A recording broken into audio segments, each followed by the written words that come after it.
In 2020, two candidates are running to be our Oregon State Representative from the Ninth District. The incumbent, Catty McCowan of Coos Bay, is not running for re-election. The two candidates are Cal Mukumoto from Coos Bay, representing the Democratic and Working Families parties, and Boomer Wright from Reedsport, representing the Republican and Libertarian parties. We invited each candidate to join us individually, each for the same amount of time.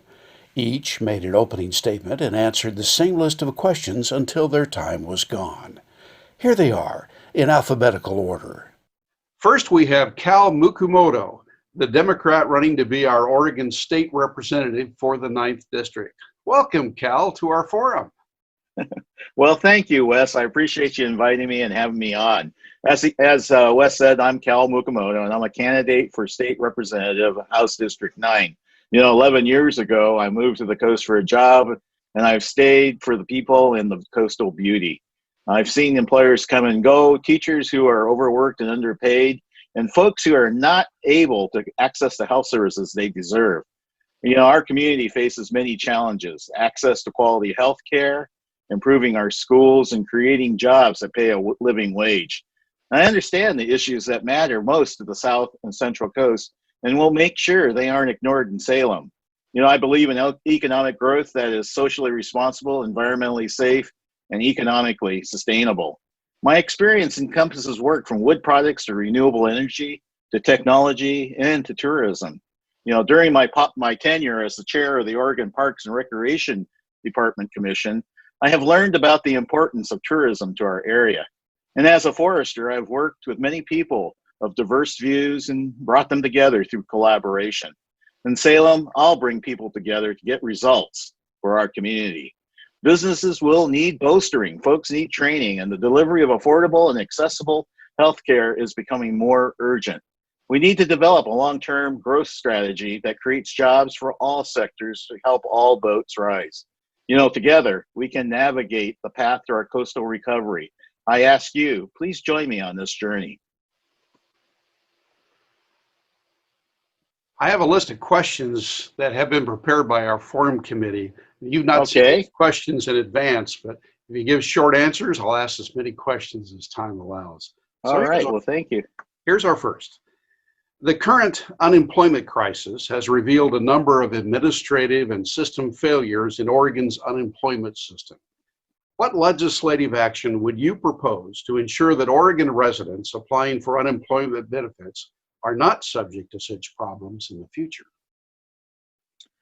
Well, during times of crisis, that's when we find our systems are where the failures are. And I think we've seen this through the COVID-19 pandemic. I've actually talked to voters that have actually come against this and directed them to places in the government that they got some solutions, but they had to wait way too long. If I'm elected and brought to Salem, I will work with other legislators to see. Excuse me, I gotta hang that up. I'm sorry. I will work with other legislators to create solutions that helps streamline the system, make it more efficient, and provide the services that they're supposed to provide for our voters. Not to say that we have the answers right now. I think it's going to take a little bit more to look at it. But I know the problem exists, and we'll pay attention to it, Wes. For years, rural Oregon's infrastructure has received insufficient funds to improve and maintain roads, bridges, ports, parks, telecommunications, broadband, electrical power grids, computer systems, levees, and the like.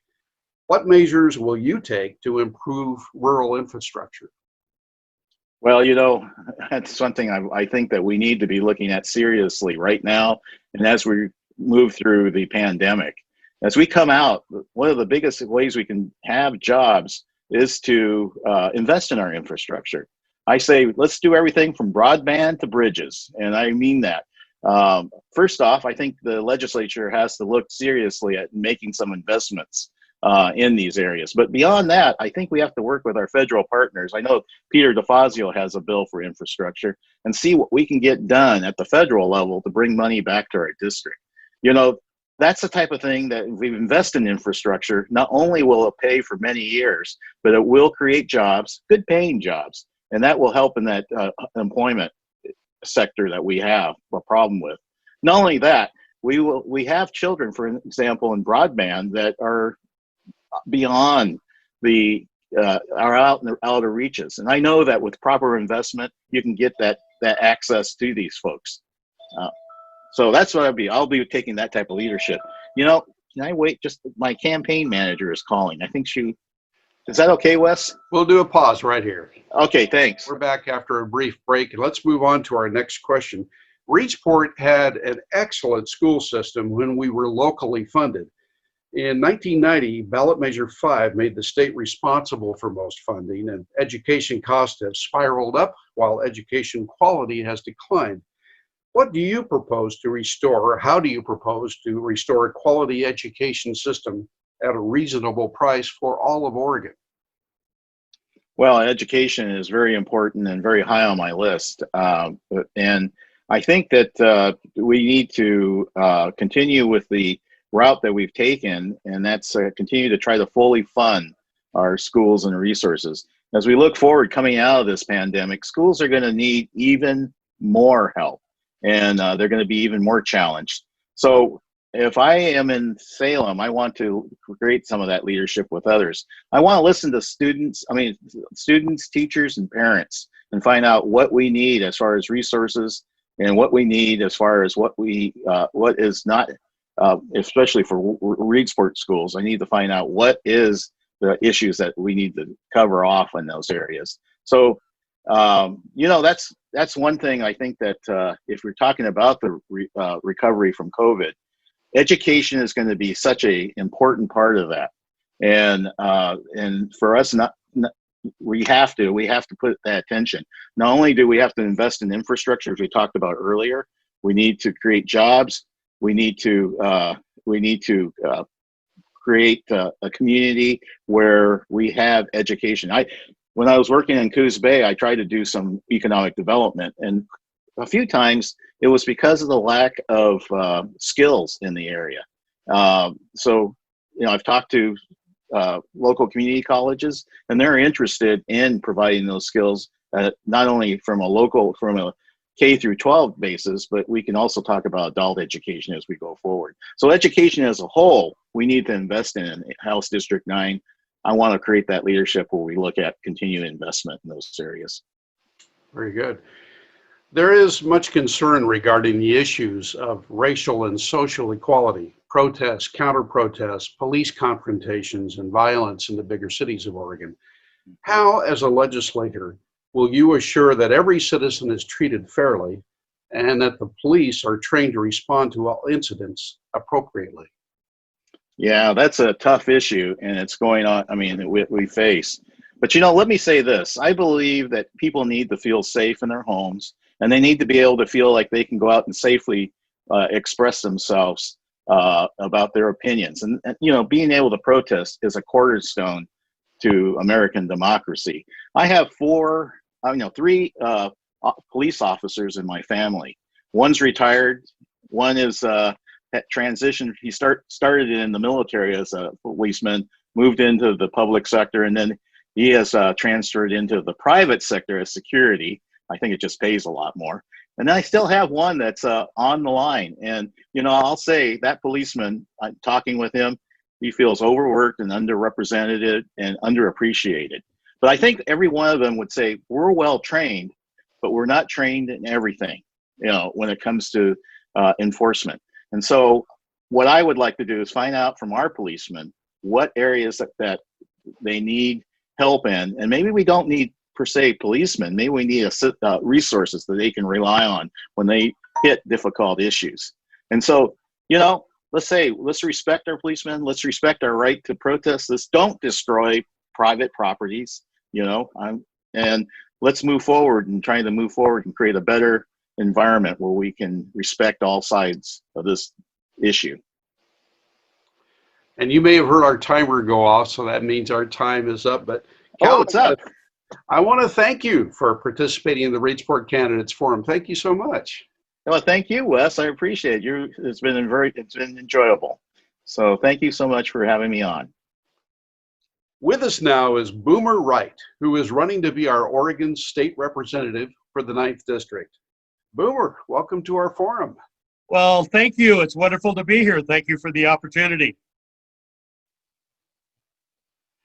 I wonder if you have an opening statement for us. Oh, absolutely. Well, first off, my real name is Gerald Dwayne Boomer Wright. I live in Reedsport with my wife, Susan. We've been married now for 27 years. We're both retired. We have 4 adult children and 7 grandchildren, and you can never have too many grandchildren, by the way. I was raised in Lorain, graduated from Mighty Crow High School. One graduation, worked at Roseboro and Roseboro Lumber Company, Weyerhaeuser and Roseboro Lumber Company to pay my way through school, my first years.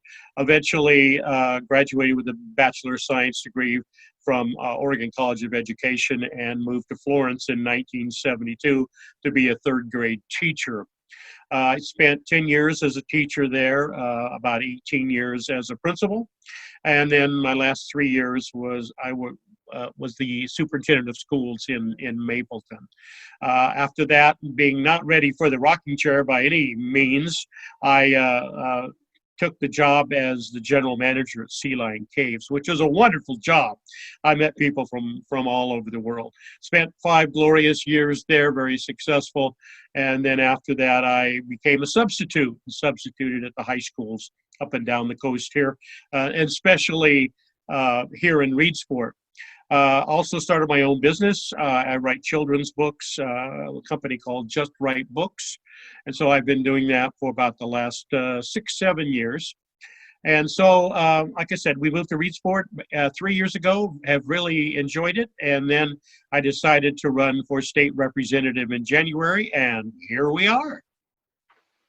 Well, very good. I have a list of questions that have been prepared by our forum committee, and you've not seen these questions in advance. But our first question: the current unemployment crisis has revealed a number of administrative and system failures in Oregon's unemployment system. What legislative action would you propose to ensure that Oregon residents applying for unemployment benefits are not subject to such problems in the future? Well, after talking with some of my colleagues, or soon-to-be colleagues, in the legislature, one of the things that they complain about is that the oversight or the lack thereof. We need more teeth in our audits. The Employment Service has been audited 3 times that I've read about, in 2012, in 2015, and here within a few months ago.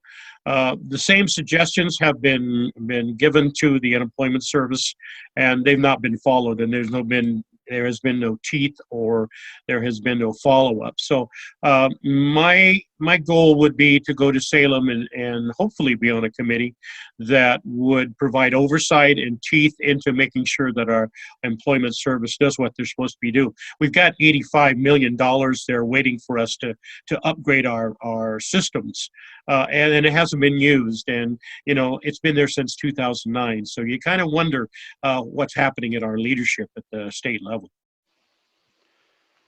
For years, rural Oregon's infrastructure has received insufficient funds to improve and maintain roads, bridges, ports, parks, telecommunications, broadband, electrical power grids, computer systems, levees, and the like. What measures will you take to improve rural infrastructure? Well, part of it has to do with priorities. We seem to be growing government instead of trying to figure out how to fix the problems that we have, how to serve the public, particularly the rural areas, in a means that they need. We seem to have this Portland one-size-fits-all attitude. It's ridiculous. So, my goal would be to go up and make sure that we prioritize the money that we have, not raise taxes, but again, prioritize the money that we have so it makes sure it gets where it's supposed to be. And for God's sake, it sure needs to come down our way. The next question: Reedsport had an excellent school system when we were locally funded. In 1990, ballot measure 5 made the state responsible for most funding. and education costs have spiraled up while education quality has declined. How do you propose to restore a quality education system at a reasonable price for all of Oregon? Well, the question basically answers itself. It has a lot to do with local control, which we don't have right now. We need to get back to local control. Our communities know what we need. They know what keeps our kids here. Right now, they're having to leave because they have no jobs. One of the things that we can do, it's a big question, but one of the things we can do is to make sure that our students have the availability of more options, particularly in the trades. We have a shortage of plumbers and electricians and carpenters, painters, all those wonderful professions that we don't think about until we really need them. And right now there's a shortage. I would propose and I would support a legislation that would put money toward more voc ed type classes and opportunities for kids so that we can make sure that we meet the needs of our community. There is much concern regarding the issues of racial and social equality, protests, counter-protests, police confrontations, and violence in the bigger cities in Oregon. How, as a legislator, will you assure that every citizen is treated fairly and that the police are trained to respond to all incidences appropriately? Well, we are a diverse culture. We celebrate that. Oregonians are an amazingly resilient and independent people.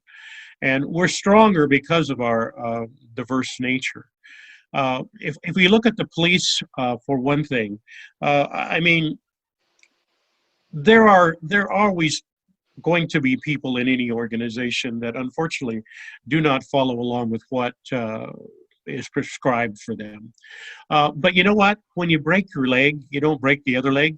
When a child in a classroom causes trouble, you don't punish the whole kids.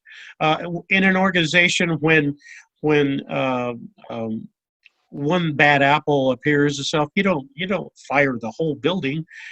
So if we're looking at defending the police, I think that's about the worst thing we can do.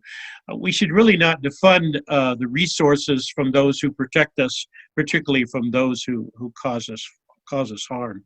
A lot of it has to do with realizing also that you can't legislate moral attitudes.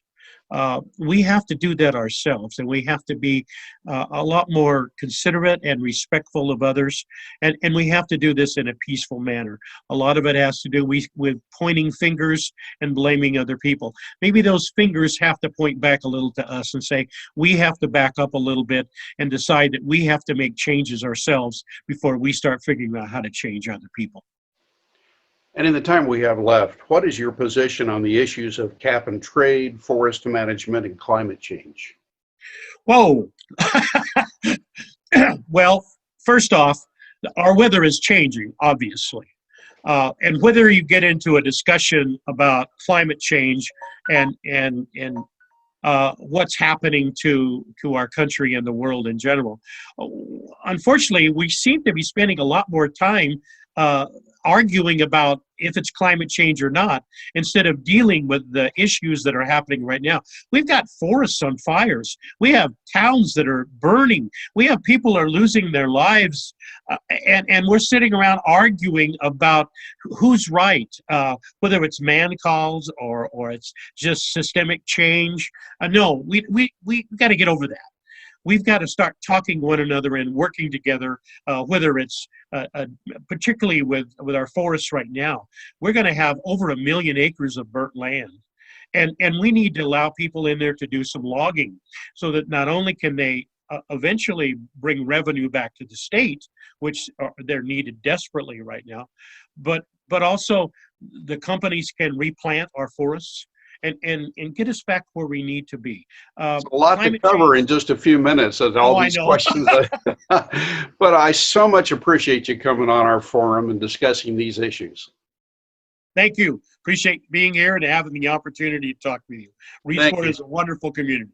Thank you. Boomer Wright. Thank you. Thank you. Election Day is Tuesday, November 3rd, 2020. Please be sure to vote.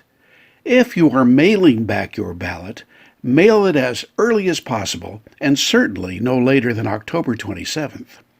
Or you can drop it in the ballot box outside the county building in Reedsport no later than Election Day. Thanks for watching.